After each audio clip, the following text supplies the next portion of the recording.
يا رسول الله الصلاة والسلام عليك يا حبيب الله الصلاة والسلام عليك يا شافع المذنبين الصلاة والسلام عليك يا رحمة للعالمين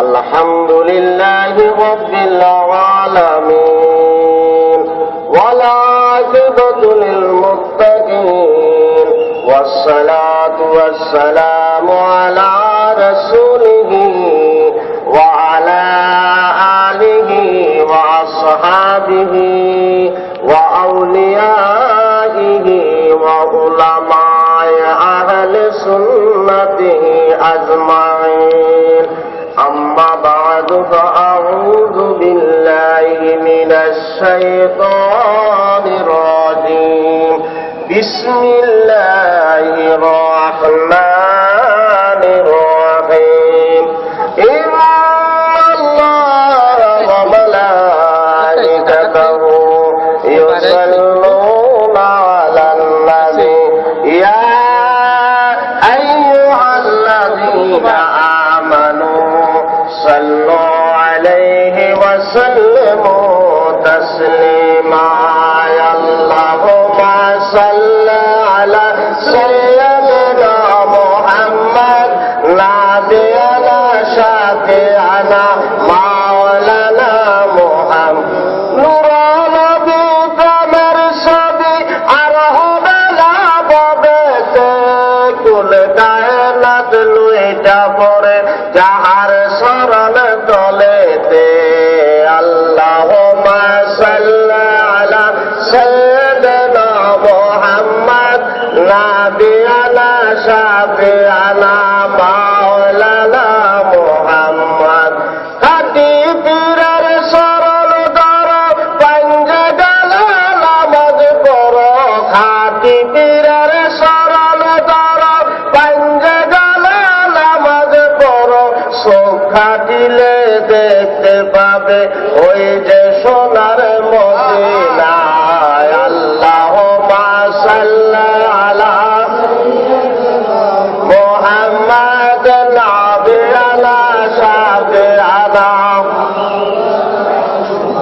আজকে পবিত্র ঈদে মিলাদুন নবী সাল্লাল্লাহু আলাইহি সাল্লাম উপলক্ষে আঞ্জুমানুর রহমানিয়া মজবান্দারিয়া কুমিল্লা জেলা কর্তৃক আয়োজিত মুকসুন্নি মহাসম্মেলনের সম্মানিত সভাপতি, বিশেষ করে আজকে এই ঈদে মিলাদুন নবী এবং সুন্নি মহাসম্মেলনের মধ্যমণি আওলাদের রাসূল আওলাদের ওলি গাউসুল আজম সৈয়দ মঈনুদ্দিন আল হাসানী আল মজবান্দারির সুযোগ্য সাহেবজাদা সৈয়দ সাইফুল ইসলাম আল হাসানী ওয়াল হুসাইনী মাদ্দাজিল্লুল আলী দামাত বারাকাতুল আলিয়া, বিশেষ করে আজকে এই সুন্নি মহাসম্মেলনের প্রধান অতিথি বাংলাদেশের ইসলামী চিন্তাবিদ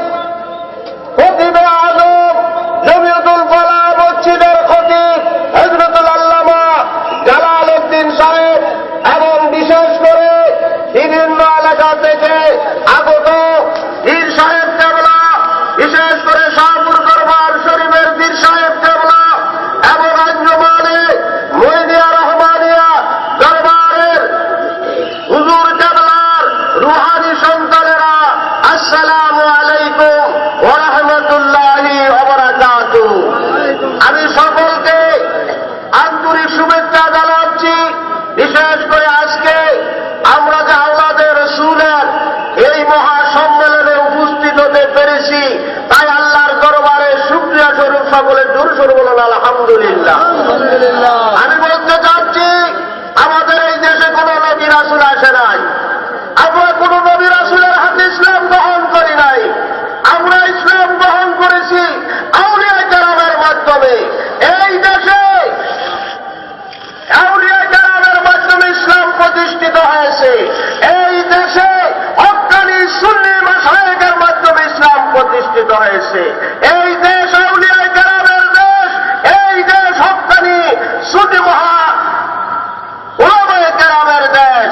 তাই আমরা এই সুন্নি উলামায়ে কেরামদেরকে, আমাদের রাসূলকে সম্মান করা, আল্লাহর নবীকে সম্মান করা। আমার বক্তব্য আমি এখানে শেষ করছি। বিশেষ করে আমি বলতে চাই, যারা তরিকত এবং শরীয়ত যাদের মধ্যে আছে, তারাই হল প্রকৃত মানুষ এবং তারাই হল প্রকৃত আলেম।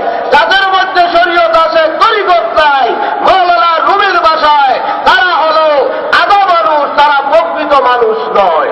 তাই আজকে সমাজের মধ্যে অনেকে বলে থাকে যে পীরের কাছে গেলে বয়াত হব। আমি বলবো, যারা পীরের হাতে বয়াত হয় নাই, তারা পরিপূর্ণ মুসলমান হইতে পারে নাই। রবি বলেছেন, তারা হল আদা মুসলমান। তারা হক্কানি পীরের হাতে যারা বয়াত গ্রহণ করবে, তারা হইল প্রকৃত ইমানদার, আর পীরের হইল রুহানি সন্তান। আমাদের বাপ দাদা যখন মারা যায়, আমাদের রক্ত সম্পর্ক কেটে হয়ে যায়।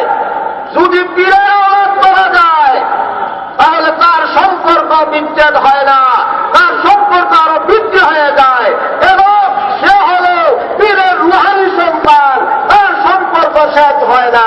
রুহ এমনিভাবে মৃত্যুবরণ করতে পারে না, রুহ এমনিভাবে জিন্দা, তার মৃত্যুর পরে আল্লাহর ওলিদের 70 গুণ তাদের ক্ষমতা বৃদ্ধি হয়ে যায়। তাই আমি সকলকে আহ্বান করব, আমরা আওলাদে রাসূলের হাতে হাত দিয়ে বয়াত গ্রহণ করে আমরা প্রকৃত ইমানদার হয়ে আমরা যেন কবরে যাইতে পারি। আল্লাহ যেন আমাদেরকে সেই তৌফিক দান করে। ওয়া আলাইনাল ইল্লাল বালাগ। আসসালামু আলাইকুম ওয়া রাহমাতুল্লাহি ওয়া বারাকাতুহু।